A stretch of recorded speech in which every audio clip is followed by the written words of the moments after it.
There's a very interesting story behind my name actually. My grandfather passed away a month before I was born, and he told my mother, it's going to be a boy and you have to name him Vikram. And it was a boy, which is me, and they named me Vikram.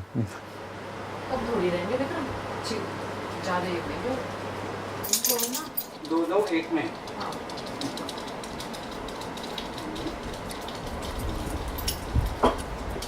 दो के packet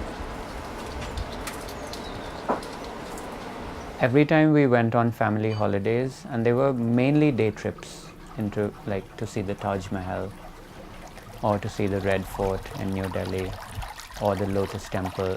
My parents would take a point and shoot camera, and I just took it as a matter of fact, like this happens in life, like there is this device that captures images. But then one day my aunt was visiting, my parents were not home, and I knew where the camera was, and I knew where the button was that they pressed all the time to take pictures. I just told my aunt, you lie down on the bed. You know, I was a kid, so she agreed, and she was like, okay, well, what do you want to do? I took out the camera and I went click, click, click, click. When my parents sent the film roll for printing, out came 30 odd frames of my aunt in exactly the same pose. They were not horizontal, they were not vertical, they were like somewhere in the middle. That was a very funny experience, but I think I felt a very slight semblance of a photographer. I was like, I've done that. I actually felt I have created something.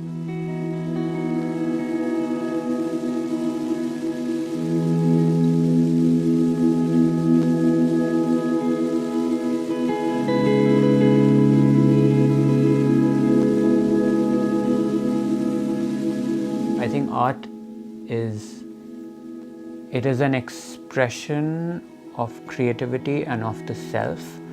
So I think that there is something very opposite between art and what's happening in today's world. One is creativity, one forces you to think, and the other one is destruction. When you're playing with nature, you're destroying the climate, you're destroying the nature. When you're treating animals badly, you're destroying their being, their soul.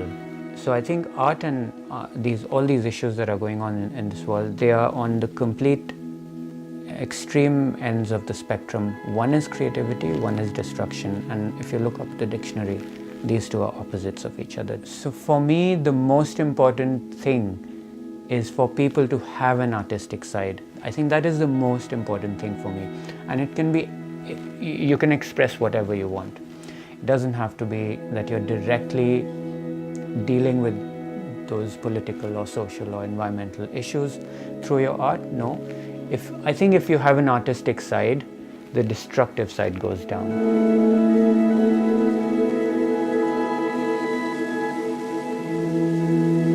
I want to, in a way, relive my childhood through my photographs. And I think that's always my subconscious intention. Thankfully, I was in a boarding school, and I used to spend 8 or 9 months a year in the boarding school, and I was like a free-range child.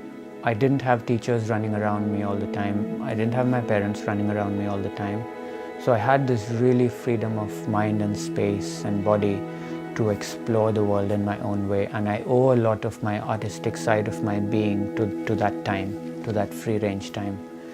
And I can almost guarantee if a child is brought up in a free-range way, they will end up with this artistic side for life. But it has to be nurtured.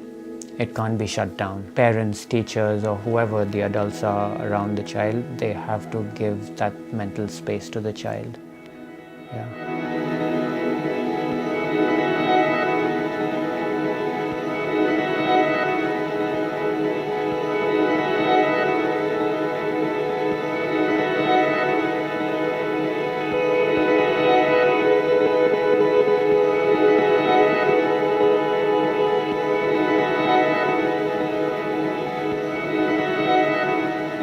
My mom thinks I take magical pictures. That's how she describes it, of women just up in the air, floating in the air.